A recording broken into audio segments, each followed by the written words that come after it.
Salam pemirsa, dukung channel kami dengan cara like, subscribe, share video ini. Dan jangan lupa untuk menyalakan lonceng notifikasi agar tidak ketinggalan berita terbaru dari kami.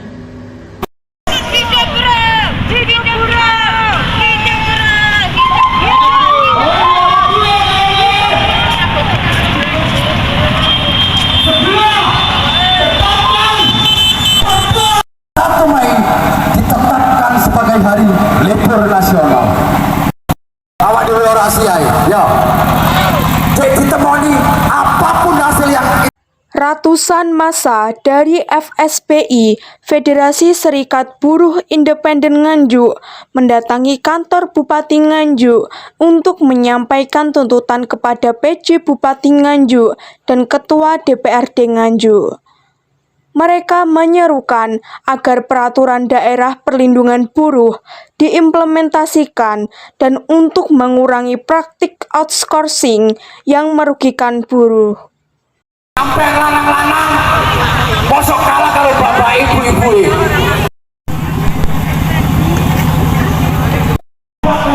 Aduh kawan-kawan, hari ini tepat pada peringatan 1 Mei kita meminta kepada Pemkab Kabupaten Nganjuk yang saat ini dijabat oleh Aksi ini berlangsung damai dengan pengamanan dari kepolisian, Satpol PP, serta kesiapan polisi dengan anjing pelacak dan water cannon untuk mengantisipasi situasi. 10 perwakilan bertemu dengan PJ Bupati Nganjuk, Ketua DPRD Nganjuk, dan OPD Nganjuk terkait untuk menyampaikan tuntutan mereka.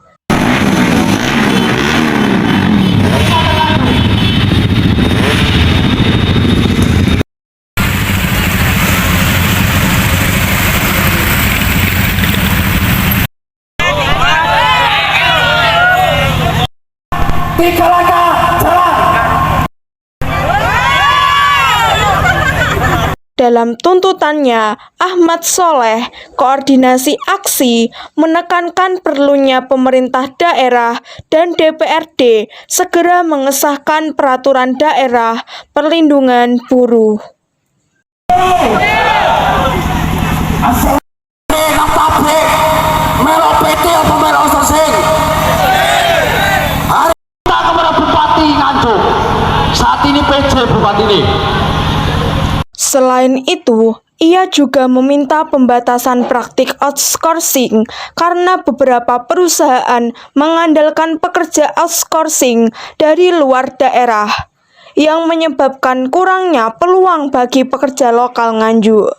Pada hari ini, Federasi Serikat Buruh Independen, kami dalam arti merayakan Hari Buruh 1 Mei 2024 dengan isu atau aspirasi kami buruh yang ada di Kabupaten Nganjuk ini. Yang pertama yaitu tentang sistem undang-undang. Kami meminta cabut undang-undang Omnibus Law karena di dalam isi undang-undang tersebut sangat-sangat tidak berpihak kepada pekerja. Banyak pasal-pasal yang merugikan terkait hak pekerja. Yang kedua, terkait tuntutan kita yaitu hapus outsourcing. Bagaimana pekerja yang ada di Kabupaten Nganjuk ini memang outsourcing ini merajalela. Bahkan di dalam produksi tempat-tempat strategis di dalam produksi di dalam perusahaan itu banyak pekerja outsourcing. Sehingga pekerja-pekerja yang ada di Kabupaten Nganjuk ini anak cucunya itu mendapatkan pekerjaan di dalam perusahaan itu pasti nanti lulus sekolah dan sebagainya mendapatkan pekerjaan yaitu lewat perusahaan penyedia jasa pekerja atau outsourcing. Harapan kami kepada pemerintah kabupaten maupun ketua dewan Kabupaten Nganjuk, harapan kami ada batasan-batasan yang membatasi outsourcing yang merajalela di Kabupaten Nganjuk. Yang ketiga, kami menyuarakan terkait tolak upah murah. Bagaimana upah di Kabupaten Nganjuk ini masih nadukom, nasib 2 koma. Sedangkan di dalam ring 1, Surabaya, Gresik, Sidoarjo, Pasuruan, dan Mojokerto itu sudah 4,5 juta. selisih dari Kabupaten Nganjuk dan Ring 1 itu sangat jauh. Sedangkan kebutuhan hidup kaum pekerja, kaum buruh yang ada di Kabupaten Nganjuk ini sama. Kebutuhan beras, kebutuhan hidup layak yang ada di Kabupaten Nganjuk, gula, telur, semua itu sama harga di Kabupaten Nganjuk dan di Kabupaten Surabaya atau Kota Surabaya yang termasuk di Ring 1. Nah, kenapa di Kabupaten Nganjuk ini upahnya masih nasib 2 koma, tidak mendekati di UMK atau upah di Kota Surabaya. Harapan kami diperhatikan secara benar dan serius oleh pemerintah kabupaten untuk mengusulkan upah di Kabupaten Nganjuk ini tahun depan bisa diusulkan lebih layak lagi. Yang keempat adalah terkait perda. Tahun kemarin kami Federasi Serikat Buruh Independen menyampaikan aspirasi kami karena kami dulu itu tahun dulu sempat ada diskusi dengan DPRD Kabupaten Nganjuk terkait membahas isi-isi atau yang ada di dalam perda nanti. Itu sudah pernah diajak membahas masukan-masukan dari serikat pekerja atau buruh yang ada di kabupaten sudah pernah dibahas, ngajak membahas bareng, sudah dibahas di dalam DPRD. Nah, tahun kemarin sudah disepakati oleh Ketua Dewan DPRD Kabupaten Nganjuk itu untuk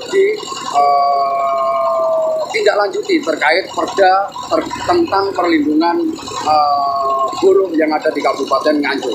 Nah, pada hari ini Ketua Dewan dan pemerintah kabupaten bersepakat juga sudah perda sudah direvisi atau terkait isi-isi itu sudah dalam tahapan di Disnaker Kabupaten Nganjuk. Harapan kami selaku pekerja buruh Federasi Serikat Buruh Independen yang ada di Kabupaten Nganjuk ini, harapan kami Bupati dan Ketua Dewan DPRD Kabupaten secara serius berkomitmen bersama-sama bagaimana keadilan kesejahteraan tetap terjaga khususnya kepada buruh yang ada di Kabupaten Nganjuk. Khususnya kami ketika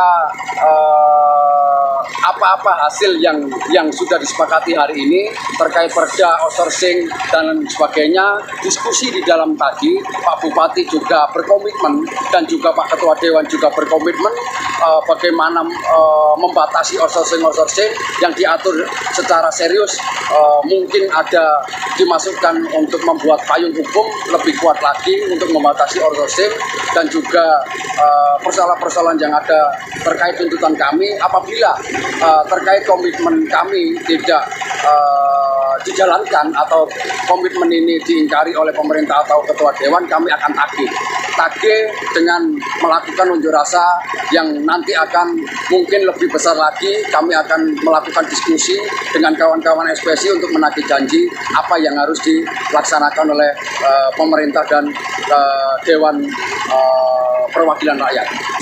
Kalau berbicara batas waktu ini memang tidak bisa kita tentukan bersama-sama, maupun kita maupun pemerintah dan juga DPRD. Akan tetapi kami tetap berkomunikasi mengawal terkait persoalan-persoalan yang ada ini bagaimana untuk ditindaklanjuti secara setepat. Sementara itu, PJ Bupati Nganjuk, Sri Handoko Taruna, menyatakan bahwa ada 2 tuntutan buruh yang harus diperhatikan, yaitu perlindungan buruh dan pembatasan outsourcing. Pihaknya telah menginisiasi peraturan daerah yang saat ini sedang dibahas di DPRD Nganjuk. Baik, dari banyak hal tadi yang dibicarakan, ada dua hal besar yang menjadi starter point, yaitu bagaimana kita memberikan masukan-masukan revisi yang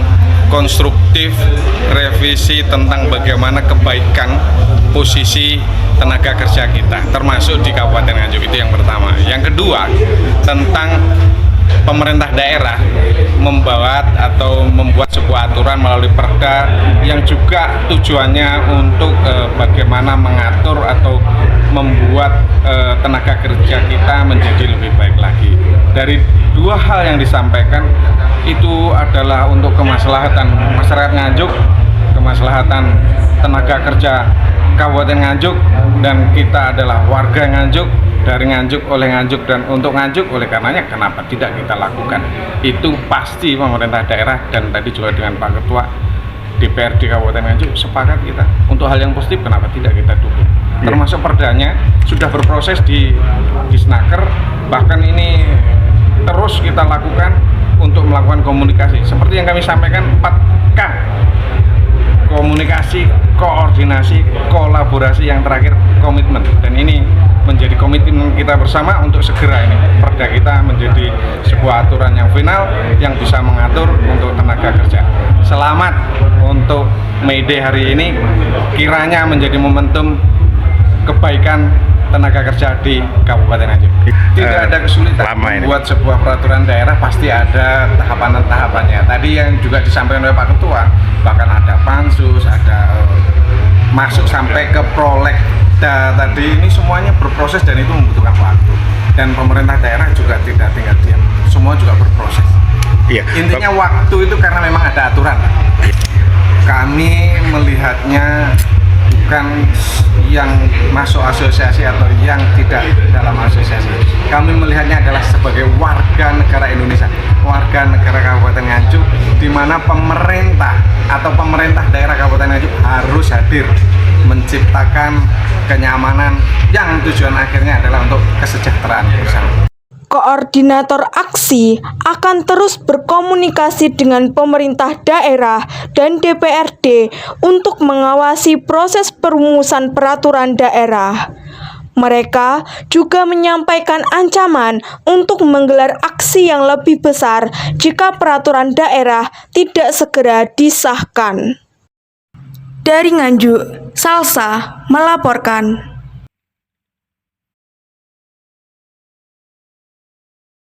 Informasi tadi menutup jumpa kita kali ini. Saya Salsa bila izin undur diri dan sampai jumpa.